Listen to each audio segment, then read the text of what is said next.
What is going on, everybody? Welcome back to another edition of Fly Like an Eagle podcast. I'm here, Kyle Meagher with Scott Bolden. We'll be here every single week at Wednesday around 3 o'clock, 2:30. Depends on when we're really available. Today it's a Thursday. Just had to push it back a little bit. I had some things going on. But yeah, we're here to discuss birds every single week. And we'll get into depth of the team. And we'll be the best podcast on YouTube, Twitter, wherever you're watching, Facebook. And we'll bring you the ins and outs and comedic relief. So without further ado, how you doing, Scotty? I'm doing well, Kyle. Like we said, different day this week on Thursday. We had some responsibilities to tend to yesterday. But of course, there is a decent amount of Eagles news like there is every week. Again, we've said in the past, it's really become a 365 covering the Philadelphia Eagles. And I'm excited to talk to you again today and get into it.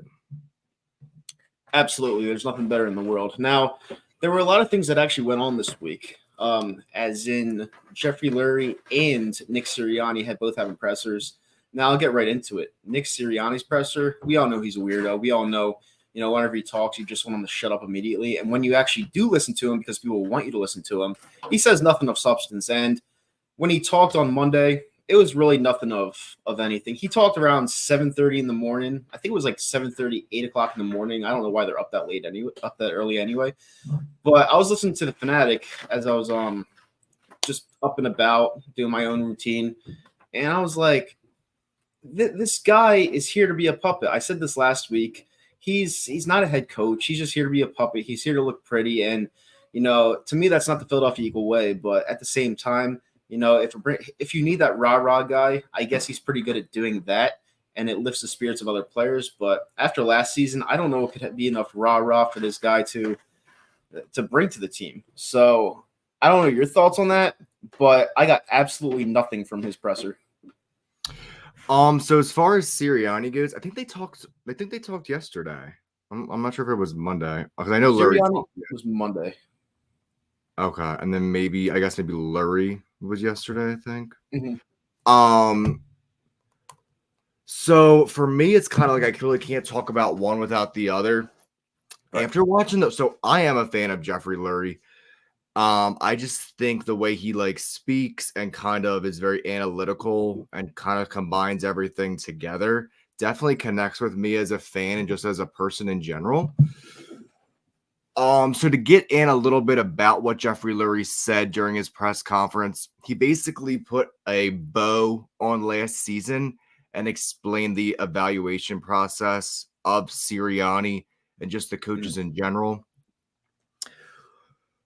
Now Lurie basically said that he's taking in Nick's whole body of work, and that's why he remained the head coach, which again, we all kind of knew that, but it was good to at least hear some type of explanation from the very top. Apparently, the Eagles were 31-7 before that 7-8 game skid. And I mean, in reality, again, I still will stand on the hill that I did not want Sirianni to return. Right. But, at a more higher up executive level, I don't know. I do trust Jeffrey Lurie's track record. Right? Basically is what I'm trying to say. Right. But will they regret their decision? I mean, that's the ultimate question, right? I mean, Jeffrey Lurie's been and some people have said that ever since he took over in the mid-90s, he's done a phenomenal job, stand-up job. I mean, how can you not think that? He pretty much won us a Super Bowl as he was here, and we only wanted a Super Bowl. But now that it's getting close to damn near a decade of us not being at the top, you start to ask questions, especially because you're consistently in it, and you really should have won back in 2022 season, 2023 Super Bowl. You really should have won that game. And to sink as fast as you possibly can right after that season, after being at the top or almost being at the top, is really concerning to me. Now, I've been on the fence with both Howie Roseman and Jeffrey Lurie year in and year out. Nothing's consistent with them for me. But as it goes for Nick Sirianni and the duo of him and Jeffrey Lurie, it's a weird one because, for me, I think Jeffrey Lurie has his fingerprints on too much of the team. And I think owners in general in the NFL have too much fingerprints on the team. I think they should just let their GMs and head coaches run the team. And I think you see it in Dallas. I mean, if they didn't have Jerry Jones there, they would have found a different quarterback and they would be dynamic. Now, thank God Jerry Jones is still there alive and kicking because I hate the Cowboys and I don't want to see them win. But we all know if something were to happen to him, like unfortunately pass away, they wouldn't be the Cowboys. Well, they'd be the best team in the league. So when you bring back someone like Nick Sirianni and you think it's a great decision after finishing the season 1-6 and really not having a direction other than grabbing Saquon Barkley and bolstering the offense and bringing in Vic Fangio, who left abruptly while being a consultant to Jonathan Gannon. I don't know, man. I just feel like, there's some things that need to be left alone, and there's some things that really shouldn't be said. And to me, none of the press conferences made any sense to me. So I don't know, man. No, I actually agree with a lot of what you said. I think that was a lot of good information that you just put out there. Do you think that they are in denial or just arrogant then? They're arrogant. I mean, if you look at the X's and O's, we have a lot of talent on this team. It's about putting it together.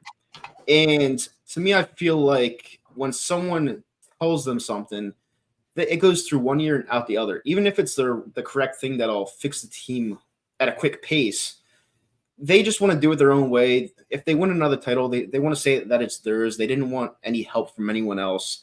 Those are the type of people that we deal with. Now, granted, Howie Roseman has a good track record of putting us in winning positions. So you can't really go back and say, hey, you suck. Because if you saw in that Houston Texans video where they were down in Houston on a Thursday night, it was like 2 years ago, it was during our Super Bowl year. He was down there and a fan held up a sign and said, "We forgive you, Howie." And he comes over being an egotistical maniac saying, "You forgive me? I brought you a fucking Super Bowl. Fuck you." And everyone thought he was joking. No, he wasn't joking. He was being dead ass serious. And then you go back to next year and we're a sinking ship and he deserves all the criticism in the world. And he's not going to go over to you and say how he's a great GM. He's just going to sit in his suit, collect his millions of dollars, and just not say anything because that's who he is. He's there. Like, why you're so much of like, why do you even have to react to that? Do you think it's a red flag that he even reacted? I mean, you should be above all that, right? It's a major red flag because to him, a GM's job is to make the team his. Like it's his roster. He put everything together. If the team wins the Super Bowl, it's him. So, I mean, winning that Super Bowl back in 2017 with Nick Foles, you won. You did your job. You won. Like it doesn't matter what anyone says. Like that's your job. But to be a consistent GM in the NFL, you need to be consistently contenders, especially with this amount of talent. And from how the season ended last year, he didn't get the job done. And then if we start off quick this year, he's going to have that little smug little look on his face. Now, granted, I love the fact that he got Saquon Barkley. He's one of my favorite players that I wanted to get a long time ago. I wanted them to trade up to get him. He's finally on the team. He did a good job there. We'll see on Huff.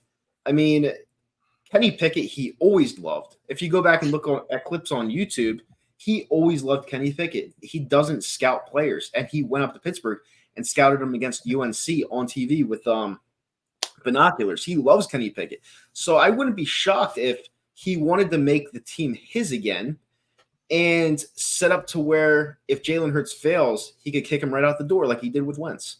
I wouldn't be shocked because this is what we've seen him do time and time and time again. This is what he does. He's a businessman. He doesn't care about people's feelings. He'll sign you to a large contract, backload that contract so it doesn't fuck up the cap.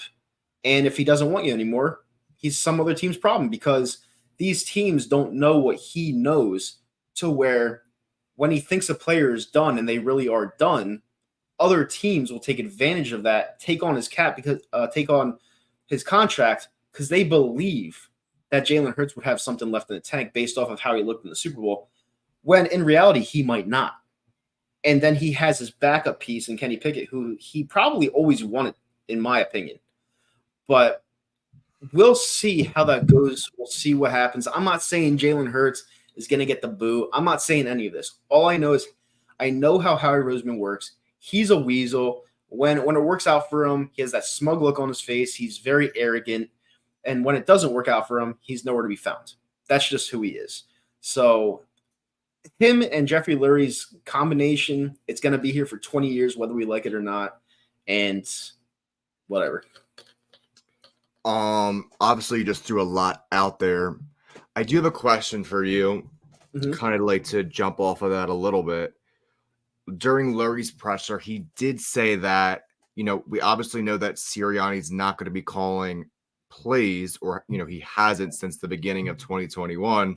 And Lurie said that doesn't bother him. He's like, my head coach has never necessarily called plays. We just need to make sure that we do have a good play caller, which in this case, it will be Kellen Moore this season. What is your opinions on that? I guess I want to, is it, I guess it's like, yeah, you don't have to necessarily be a head coach and call the plays, but it's still going to be like your offense and like you're the king of that side of the football, but you're bringing in someone that has a different philosophy than you. So that's just like a weird mix. Not who's calling the plays, but like what kind of offense are we running, right? Does that make sense? Well, I think they brought in Kellen Moore because they want more of a balanced attack. And Kellen Moore is obviously going to be calling the plays. Like I said before, Nick Sirianni is a rah-rah guy. Everyone knows it. Even the stupid fans of the fan base know that he is not the head coach. He's just a head coach in appearance only. He's not calling the plays. He's just there to wear the shirts, wear the I Love Bryce Harper shirts. He's just there to pump up the crowd, and that's all he's there to do.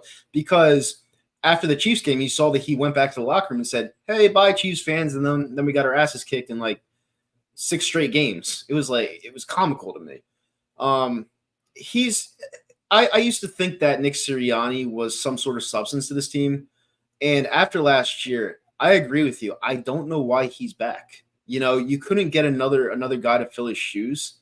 And to me, bringing him back shows that, the success of Kellen Moore or the demise of Kellen Moore will fall on Nick Sirianni regardless. And they know that. It's almost like you look at Sirianni and there's going to be that stench from last season when you look at his face, right? So it's kind of like he's a memory of that losing streak at this point. I don't know, right? He is, and like I said, if Kellen Moore's successful, they'll give the credit to Sirianni. Like Kellen Moore will just be that offensive coordinator. Kellen Moore will get signed from our team to be someone else's head coach. It's rinse and repeat. There's never ever any consistency with this team when it comes to offensive coordinators and defensive coordinators because we always sign one that is inevitably going to leave because they're too good to be coordinators. So when it comes to signing coordinators and being Jeffrey Lurie, I think he's done a really good and bad job at that. I know we're going off topic and we always fucking. So you would say good and bad. I would say like decent. Right? Or that's why I'm good and bad because you bring in Jonathan Gannon and Shane Steichen, and they're both head coaches. They left after 2 years. We all knew that they weren't going to be here for a long time, and that's what I hate because when you're trying to build something, you're trying to build like a dynasty and maybe a little bit less than a dynasty. You want to find coordinators that are great at their job, but they'll never be head coaches. I never thought of that because it's like, it's like an avalanche, just like in 1 year happens then, right? Yep. And it happens to us all the time. I never thought of it that way, but you are right. Like when we had Jim Johnson, like he never wanted to be a head coach. He just didn't want to be one. So. Yeah, and he was a great defensive coordinator. Now, do you think that's just the way of the world today because everyone wants to keep moving up? And maybe in the past, it was like they were content for some reason. Like, do you think it's like a philosophical, like, not philosophical, psychological, like, or just something new? What are your thoughts on that? I mean, I don't know. I mean, everyone obviously wants to be at the top. People want to make as much money as possible. People want to succeed. Yeah, it's like, why would a young person not want to be a head coach? Now that every head coach is pretty much between 40 years old, younger, yeah. Yeah, I mean, like Jonathan Gannon's 41. Shane Steichen's like in his 50s, I believe, but that's still young to be kind of a head coach, and the fact that those guys got gutted from our team when we lost the Super Bowl. We didn't even win the Super Bowl. We lost the Super Bowl. It's like you said, it's an avalanche. When you lose 2 pieces that are critical to your success, it's going to kill your team. You're not going to find two people with ideas like that consistently. And you're And bringing we just have to be real. Like the two that they chose were probably the worst that they could have chosen. Right? Easily, because if you look at Kellen Moore last year, he had Justin Herbert, and it was easily one of the worst Charger teams I've seen in some time. I still remember that Raiders game. No, I'm talking about Brian Johnson and oh yeah, after I'm saying those were the two worst, I think. Yeah, I do like Kellen Moore. I mean, we kind of just have to have blind faith at this point, but we have talent. That's what we have. Exactly. We do. But the only thing that doesn't really make, and it's concerning to me, is when you promoted Brian Johnson from within and it was just terrible. Like that doesn't really make it. That still is probably the biggest mystery, even more than the defense, because Brian Johnson's been here since 21. And he has apparently he like coached Hurts in college or whatever it was. Yeah. And it's just such a weird disconnect, because if you work with someone for a long time, or you're friends with them, or you have any type of acquaintanceship, it's just an inside key that you're going to work better together, because you know how that person thinks, moves, feels, more than just you just drop someone out of a hat in front of your face. So that's definitely a little concerning. Correct. About how bad you played at the scheme, just like everything, that this is a person that you've known most of your life, and there was that much of non-success. So, well, I'll bring this up. I think I said this on our very first show a couple weeks ago. I said when he was here since 2021. Now he had to get the boot because obviously it didn't work at the end of the year. But when it comes to the success of Brian Johnson as offensive coordinator, the reason why it didn't work, in my opinion, is because they were so close together, him and Jalen Hurts, that when he wanted a different vision for the offense, Hurts didn't see it the same way, and it was affecting the team to where he started getting annoyed with them. And when you brush together like that, usually it's a downfall. It's a major downfall. And I feel like that was part of why the chemistry was just so whack last year. You know, we finished 1-6 for a reason. And like, in my opinion, it's a little bit of everything. I feel like they were gassed after the gauntlet. I feel like the chemistry wasn't there. I feel like the players just didn't want to play anymore. I feel like the players hated defensive coordinators and the offensive coordinators. You got to think. They switched from Sean Desai, who was, I'm not going to say he was as bad as everyone thought he was, but they went from him to Matt Patricia, who Darius Slay hated. Yeah. So it's like, when you go from one guy who's like average, whatever, I'm not going to say he was horrible, to a guy that was on a Bill Belichick and Tom Brady team who wasn't necessarily the answer to begin with, you got to start thinking to yourself that maybe, just maybe, you know, shit's just due to fail. And like, yeah, and then of course, you know, Slay came out and said all is well, and it's like they want us to, you know, believe this bullshit and be like force fed it down our throat, and we kind of do, just because again we want the team to be successful, and it's like we need to read through the bullshit and read through the lines. We just can't, you know what I mean? Yeah, no, absolutely. And I read through the lies right after the San Francisco game. They said, I couldn't believe my ears when I heard a fan base as passionate as ours after that game, even going out of the stadium, as passionate as we are, saying, oh, it's just a hiccup. We'll go to Dallas. We'll beat them, a place that we never win.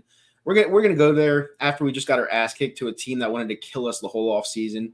And I shit you not, I stayed home for that game. I usually go out for the games. I stayed home for that game, watched it alone, because I knew we were going to get killed.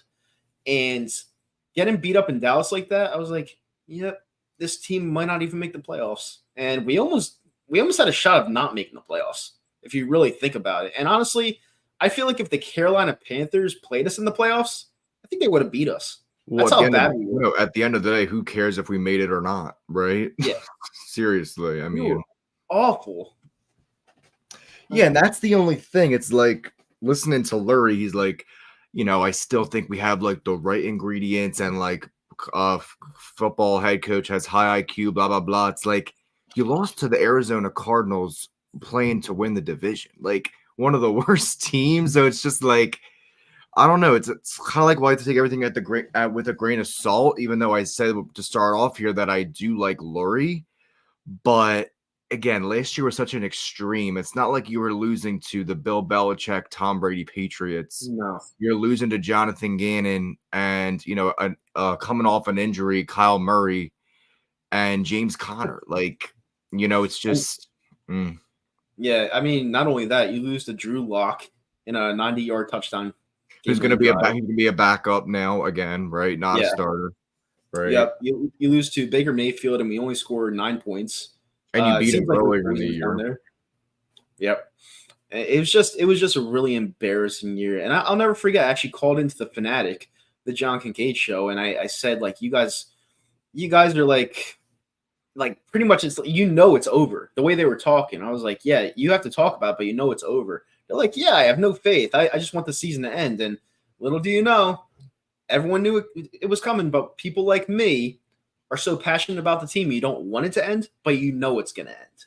I just can't say it's going to end out loud. Like I said to my one friend I went to the 49ers game with, when we got our asses kicked, I was like, this season's over. Like, this season's done. And we only lost 2 games that year at that point. I was like, there's no way they're going to rebound from this. And they didn't. They never rebounded from it. So what I want to see this year is, number one, how they start within the first 3 weeks. I always judge a team off the first 3 weeks. And I think you judge more of how they actually play rather than if they win or lose. I mean, obviously winning matters more and is obviously better than a loss. But like you said, the Patriots game week 1, like even though we won, you were really concerned still. Yeah. No, I was extremely concerned. And, it's to me, that was the start of kind of a blessed season. And we won a lot more games than I thought we would at that point. Because you're coming off that Super Bowl loss. You want a team to be upbeat. You want a team to smoke a team like the Patriots, who Mac Jones, he's not even on the team anymore, and they traded him away for a bag of chips. So the fact that they almost came back in that game, you look back at it, you're like, wow, we were fooled the whole time. And it's only because we were playing nobodies. But yeah, I was going to say, like, honestly, if we would have beat the Giants and Cardinals, we would have been 13-4, which is literally crazy. But then you have to think, the NFL, there's just not a lot of good teams. It's a very parity league. We have Washington and the Giants in our division. That makes up 4 games every single year. Obviously, that's great for us, and especially like, Dallas too, so we can't really complain. Those are usually some pretty easy wins most of the time. But the overall league as a whole, I mean, they added that extra 7th seed, which is kind of like a little bit of overkill because that team really is never going to do much. Yeah, the Packers beat the Cowboys this year. That's the first time it actually even had meaning and wasn't a footnote game. Yep. But yeah, there isn't even 10 good teams in the league. I mean, you could probably say like maybe 8 that are actually contenders, Mm-hmm. So and it's kind of like weird, but it's like winning 11 games doesn't mean what winning 11 games meant like 10 years ago. No, right? Especially because we have that extra game. Yeah, for sure. So, I mean, I don't know, man. But Jordan Dobbins on YouTube asks, who do you think we're going to go after in the draft? Now, it's funny because what do I think we're going to go after? I think we're going to go after defensive line because we always do. But I'm actually on the bandwagon of actually going after Brock Bowers. I think we should go after a tight end because I think Goddard is extremely overrated, and that's why he's not used as much. So if you got Brock Bowers, who's going to be an absolute superstar from Georgia, I think our offense would be flawless. Especially with a quarterback that you don't even have to ask to do much at that point. But it's all false hope. It's not going to happen, but that's who I would love to go after. I do not see them going tight end. I don't think I just don't see them going after tight end in the first round at all. I would see defensive line as well. Personally, I would love a corner because I don't even know the last time we took a corner in the first round. Mm-hmm. I think I do really like Kool-Aid. I'm drinking the Kool-Aid as well. Yeah. And I know he went to Alabama, which is again, such a huge program, so it's kind of hard to tell like where the success is actually coming from on either side of the ball. Yep. But I don't know. I just think again, you have your two starting corners. I mean, is it still going to be Slay and Bradbury, or am I forgetting someone? So we have Isaiah Rodgers from the Colts. He was banned last year because of gambling. I did see that. But again, hasn't played in a year. So I think that's still the number one position of need. I know you don't draft by need. No. But in this case, he's projected to go somewhere in the early 20s. That's my guy. That's my position. I mean, I think that's your biggest need on the whole team. Would you agree or no? So would you go with Anthony's suggestion? Would you go with Cooper DeJean in the first round? He's from Iowa. He's a cornerback. I'm good with going corner. I said again, I know you don't draft by need, but in this case, it's our biggest by far. I mean, both of your corners are over 30. Like, come on now. Like, stop. I despise Darius Slay as it is, so I'm completely cool with that. But yeah, I'd go with corner. I'm with the bandwagon. I'm tight end or corner. Let's do it. I'm there with it. Absolutely. Thoughts on the NFL banning the hip drop tackle and the new kickoff rule? Okay, so I'll let you begin with this one. So yeah, this is actually what we were gonna get into. So it's fine, we can tackle it now. So again, Jeffrey Lurie actually spoke on this as well. My opinion, I do like that they're trying to be, because let's think of it like baseball. How long did it take baseball to change anything about that sport? It took them years. It took them years because when Manfred came in, he really started to put an infrastructure into place to change the game, and it's finally happening. Well, it's kind of like it was. I mean, every league is like an old man's club, whatever you want to call it. Yep. But I think especially baseball because it's like old as hell.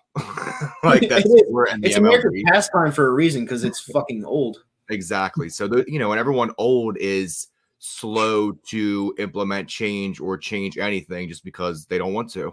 Exactly. And they like what they're used to. So in that aspect, that's like appealing to me. Mm-hmm. Let's start off with the kickoff. Let's start with kickoff because that's not as controversial. Apparently, they're doing something similar to what the XFL does, where they're changing the way players line up. I want to say it's like 10 yards or something like that. The only thing I think is weird is that there's going to be a delay when they run versus when the ball is caught. Yep. Am I getting that right? No, so you cannot take off. Like the kicker can do whatever the returner could do whatever he wants. Yeah, that's what I meant. Like the catches the ball. Yeah. Once the returner catches the ball, then everyone can start running at him. But what it does is it cushions it so it won't have an impact of violence the way it did. And this way, the NFL could still have kickoffs and give you a chance to return it, other than the kickers being as strong as they are today, kicking it out of the end zone, and there's never a kickoff. Do you think this is a good alternate because pretty much kickoffs meant nothing last year, or would you rather just have the ball be placed at the 20 every time? No, I mean, I think it's all stupid. I think there should be the original kickoff in place, and I think you should play football. But you have to. So you just want it how the old rules used to be. Yeah, I mean, I don't think you have to change literally everything. These players are making millions of dollars. I mean, it's literally. I used to be for Roger Goodell is trying to make the game his and put history on it, and he's doing a horrible job. And I get what you're saying, but I think these players are bigger, they're stronger, they're faster than they were 25 years ago because they prioritize their nutrition, their body, everything. The technology is getting better. So, if you have a 260-pound freight train coming at you, you're more likely to get a concussion, get an injury. And there's so much more research about CTE and knowledge than there was before. So I understand, they have billions of dollars. They should be putting in research to make the game as safe as possible. Right. Do they do that? No, because if they did do that, there would be no NFL. Well, well, that's the extreme part, but there would be Yeah. more alternatives and Mhm. more like again, like I listened to Pro Football Talk a lot with Mike Florio and Chris Sims, and it's like, well, you're making an extra game, so you really don't care about my safety. You want me to play more. Mhm. You know what I mean? So again, it's all about the dollar at the end of the day. But I don't know. I think I just like new things in general, so I'm excited just to see what it could be at the very least. Yeah, I mean Um, it's very hypocritical because they're talking about player safety, but they're adding a game on a random Wednesday just because it's Christmas Day, and they're talking about having an 18th game now, but they're talking about player safety. Makes a lot of sense. exactly. Yeah, exactly. That's what they say all the time. Yep. And then the bigger controversy is obviously the hip drop banning, which is like I really don't know. I don't want to say this is going to be like the catch rule again or challenging pass interference, which I was actually a fan of that. I don't know about anyone else. I don't know why that never really took off. Yeah. I think we should be able to challenge anything that happens on the play. But yeah, I mean, it's going to be tough for the defenders, especially because they're putting in a rule, and these people have been playing football their entire lives, and they were never taught that way, where like it wasn't the standard. So now Right. they're 25 years old. They've been getting trained their entire lives because they have talent, and now you're just telling them all of a sudden you can't do Exactly. this. Find Yep. another way. Mm-hmm. And there really is no other way. Tackling from behind, especially. Yep. So I'm really interested to see here. I mean, I've already know what you're going to say probably, but the I mean, floor is yours. you're banning the tackle from an NFL tackle game. That's what you're doing. If a linebacker's coming at you from the side and you need to use your hip to pull him down to not get a first down, you now can't do that. You have to go for the feet where it'll take longer because you're trying to bend down and like go to the ground. And at that point, they could be past the first down line marker. Or you go for the shoulders to where in fast speed of the game, they'll probably call a horse collar tackle. So it's like there's no win-win. There's absolutely no win-win in this. It's a stupid rule. I hope it's like the pass interference call where you could challenge it and then they take it away for the next year. It's a very dumb rule, and I don't understand how it not only was passed, but it was unanimously passed. Mhm. And that's big for the Definitely game. something. That's definitely shady for sure that it was unanimously passed, right? Yeah. Oh, it's all about money because last year that hip drop tackle it injured, I feel, about 9 players, and 2 of them were Mark Andrews, and I think it was Jamar Chase. I'm not completely sure on that, but I know one was Mark Andrews for a fact. So, I mean, Okay. they don't want their stars getting hurt, I guess, because it dips from the revenue when I it really agree, but like I totally agree, and especially starting quarterbacks being healthy playing is good for everyone. I mean, who wants to see terrible third stringers on Monday night, Sunday night football? Like that is literally the worst, and it happens every single year. all the time. But it's not like just this type of tackle is causing all those quarterback or all those injuries. Yeah. Shots to the head, which I completely agree. But then, how many times have we seen like a light tap on the helmet get called for a personal 15 foul? yards. Yep. There just needs to be some common sense when the call is being made. If you fucking slam your fist, okay, we get it. But if it's like a fucking little love tap, like get the fuck out of here. Like, is it that hard? I guess because it's perception in the matter of opinion. Yeah. But like we know the difference between like a violent, aggressive move versus you're trying to get the player down. Yeah. Like No, is it that hard to know the difference? your job is to rush the passer, and these passers are getting paid $50 million a year now. So, excuse me with the whole, oh, you can't hit the quarterback. They're getting paid money that me and you will probably never see in our lifetime. Oh, And hell no. you can't even tap them like without getting a penalty. It's like I just don't understand the bullshit that the NFL is trying to persuade here, and I think it's just going to get worse.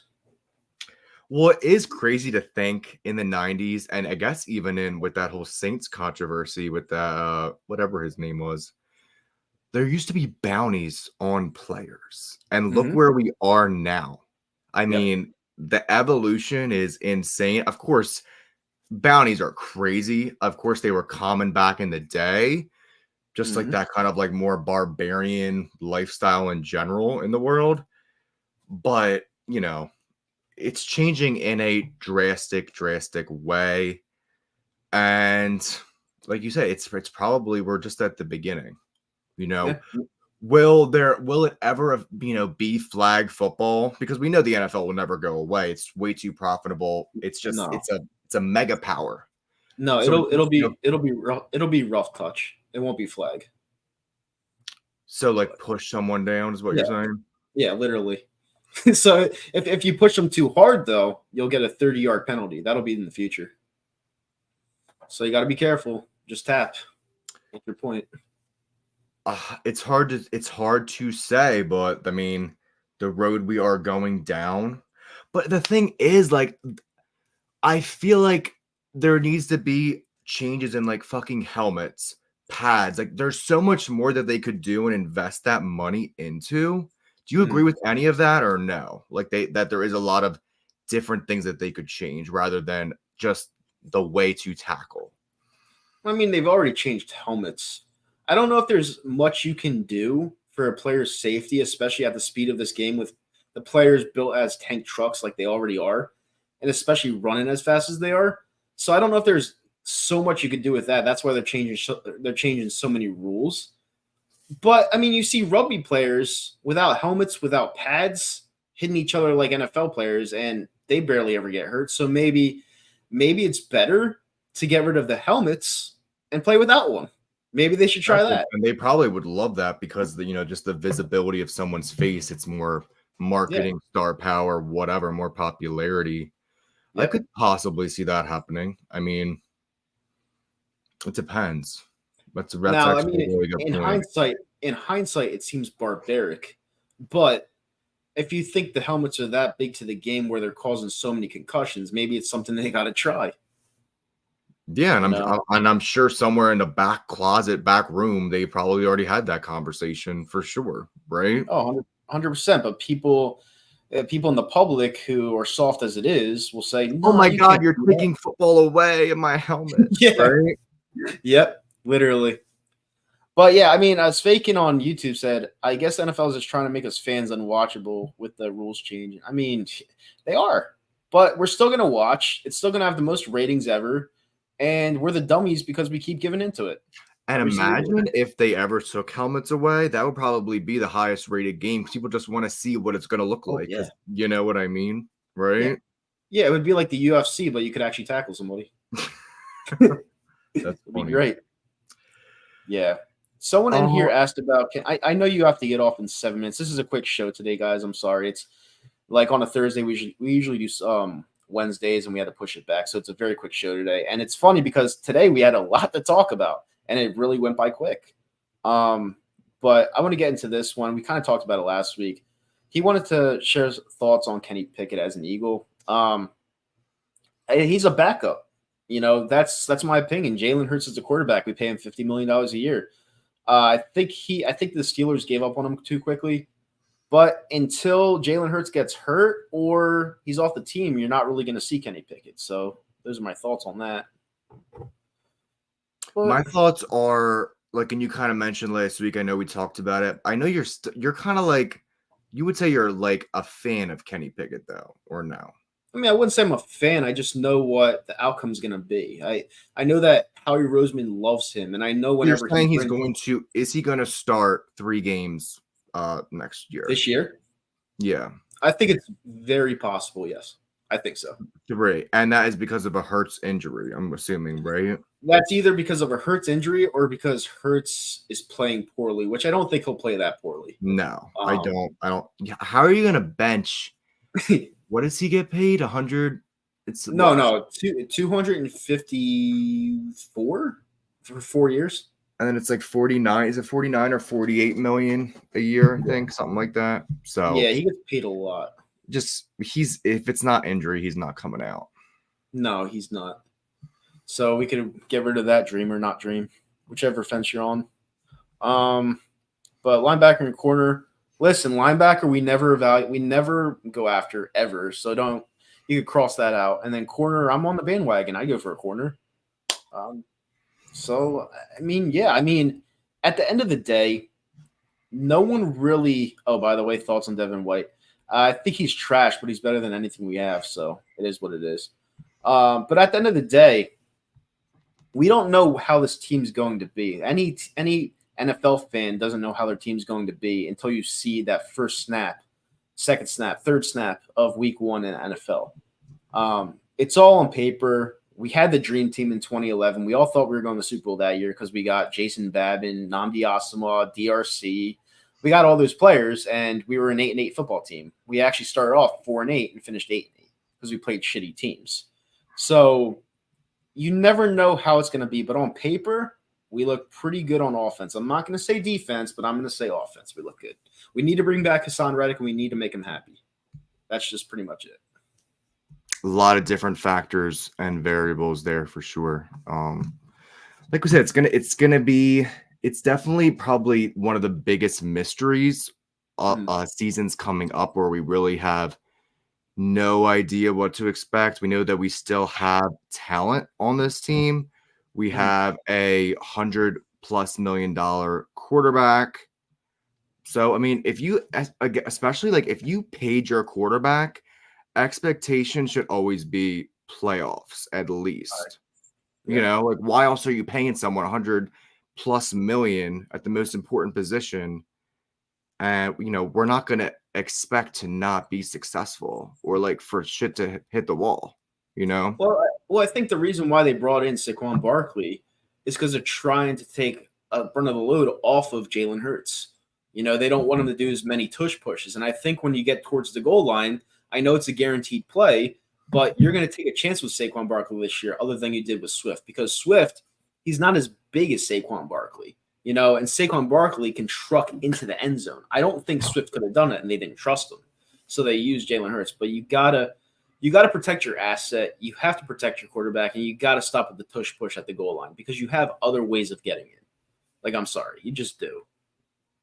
I would agree. I would definitely agree. And hot take, do you think that Bradbury will have a bounce back year this year? Now, I'll go first with this one. I think he can. I don't think he could be as bad as he was last year because he was really bad at the end of the year. I was always a Bradbury fan, so I'll just say, yeah. I love them too. I loved them in 22. Yeah, and we signed him, so you're always hoping for him to bounce back. But like we said, we have Isaiah Rodgers now, and if Bradbury doesn't cut it, Isaiah Rodgers is going to take his spot. Just as simple as that. He had a really, really bad year, especially for the amount that he was getting paid coming off that contract. Again, he's 30 years old now. And unfortunately, you know, for better or worse, like cornerbacks don't have a good reputation for this franchise the past 15 years. They really, really don't. Of course, it's a whole new coordinator, whole new team. I mean, I would have to go back and look up Vic Fangio's track record with corners. But I think the odds are that he's never going to beat 2022 Bradbury again. Hopefully he can be average, but like, I don't know. I think it's like a mental game, and he was burned a lot. It was almost like guaranteed picking on Bradbury. I mean, I don't have confidence that he can ever be 2022 again. Let's see if he can just be an average corner because he sucked last year, honestly.